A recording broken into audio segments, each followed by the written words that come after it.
Hey friends, what's up? It is your buddy Keith. I'm here live again in the control room at the one and only world famous Essex Recording Studios, just outside London in Southend-on-Sea, England, baby. Today I've got a very rare Les Paul to share with you all. If you're new to the channel, smash that like button, hit subscribe. There's almost 10,000 of us here on the channel, guys. I think we're right around 9,200. So let's help hit that 10,000 mark and come join a set of friends and family you didn't know you had.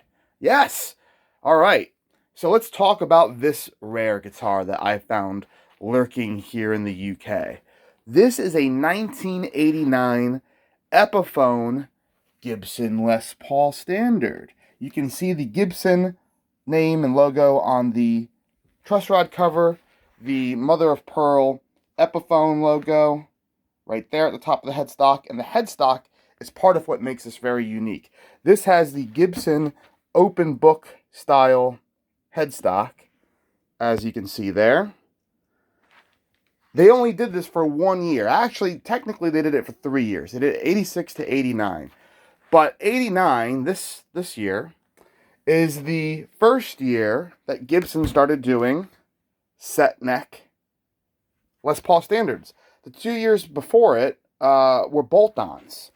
So you did have a bolt-on with an open book headstock.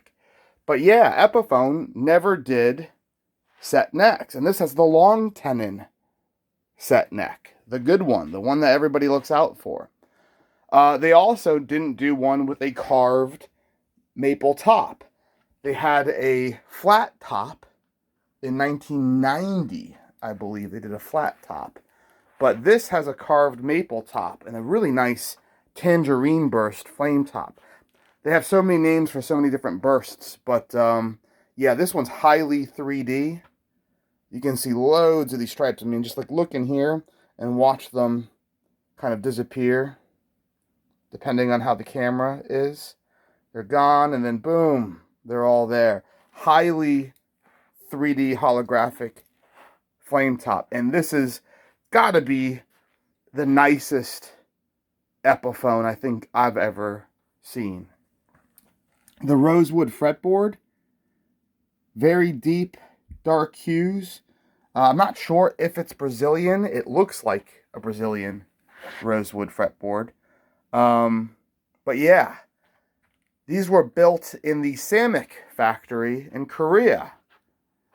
And the quality is wild. Let me just pull this out of its case. Tell you what, we'll sit you up here, and we'll have a little chat about this. So,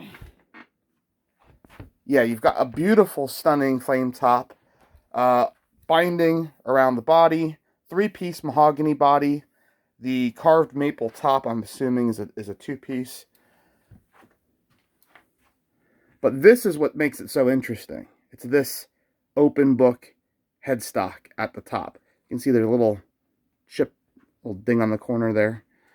But yeah, they only did this for 1 year. You get the Gibson name, you get the Gibson style open book headstock, and the Gibson style long tenon set neck. Now, on this version, it has a scarf joint here, which is actually, one could argue, makes it better than a Gibson, because you won't get any headstock break issues that you would get normally with a Gibson Les Paul. These scarf joints are awesome. They make them super sturdy. There would have been a serial number sticker at the top. That's been peeled off, and I think they had made in Korea stickers down here, which I've 100% of those I've seen peeled off on any of these that I can find. But yeah, on the back you can see the 3-piece mahogany, very nice grain detail for sure. Put it underneath the lights here again, because I think we're getting some reflection from the neon. Yeah, stunning guitar. And then going back to the history on this, so 1989, they do the long tenon set neck, the open book, and in 1990, they changed it up all again. That's when you get the crop-eared headstock that we still have to this very day. For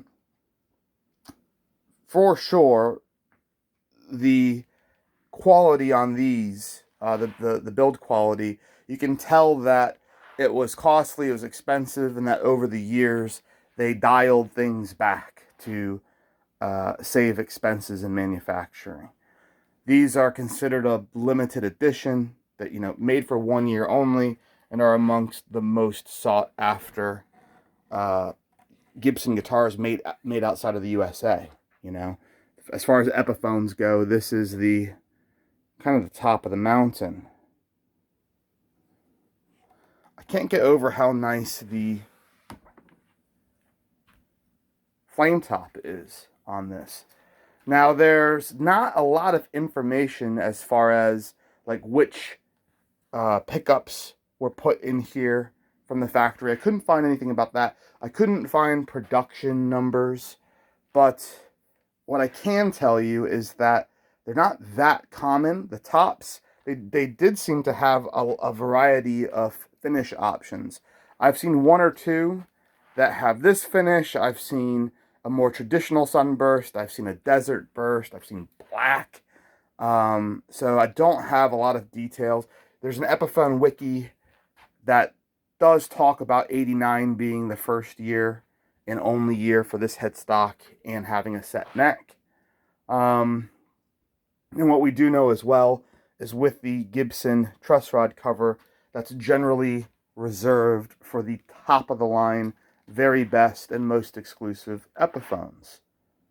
As far as condition goes on this, it's in very good condition. I mean, this is a 32-year-old guitar, so it's got a few bumps there, a little mark there. You can see it had a pick guard at one point, and I'm glad whoever took off the original pick guard did it, because this finish is so nice. Why would you want to hide it? I mean, this thing is stunning. Lots of little, just kind of small ding marks on the back. Like around the edge of the headstock, you've got some chipping, just where you can tell someone's been leaning it against the wall. Back of the neck, there's some little like lacquer dings and stuff. Yeah, again, the back here. So 32 years of age with some minor dings kind of peppered throughout mostly the back, but still overall a very good, very nice guitar. The grain on the mahogany looks beautiful. And just as a heritage collector's piece, to have the year of the first ever carved maple top with a mahogany set neck, with an open book headstock, and the only year they had all of these features found on a normal Les Paul standard. I think that's really, really cool. And they're going for, the value on these have just consistently gone up and up and up. And a big driving factor of that is that the price of new Les Paul standards, Gibson Les Paul standards, consistently goes up and up and up each year. And there's been some dramatic price jumps over the past few years, especially now that demand far outweighs supply after this whole coronavirus pandemic. It's quite grim when you go into local guitar shops. I've been into quite a few now that things have finally opened up in the UK. We were under a much longer and much more severe lockdown than over in America and some other parts of the world. But over here, now that we've opened up, you go into guitar shops and like they have one Gibson guitar, and they're the Gibson dealer for an entire, county here in the UK. And they'll have I was in the one here in Southend the other day. They had no Gibsons. They sold it, and I think then I came in another week. They had one. It wasn't a Les Paul, so they'll have one American Fender, and this is a place that usually would have like 15. So it's all of that has disrupted the guitar market quite a bit. And yeah, now we're seeing that what might have been the price of a Les Paul Standard, 20 years ago, is now what a Gibson is now what Epiphones are selling for, and then some. We're seeing that used Les Paul Standards and Fender American Strats are selling for more than they did new just a year or two ago, because you can't get them. But going back to this guitar, yeah, this is an excellent example of what an 89, that limited year and model, looked like. It has the best top that I've seen out of any of the ones on the photos, on Google Images, any of that stuff. None of them have a top like this. The chrome hardware has survived quite well. There's no real oxidization or rust. I mean, if you look at all the screws, and this thing's obviously been babied. The pickup covers all look great. Very reflective chrome. And then going back to the frets, I mean, look at the frets. The frets have like no wear on it.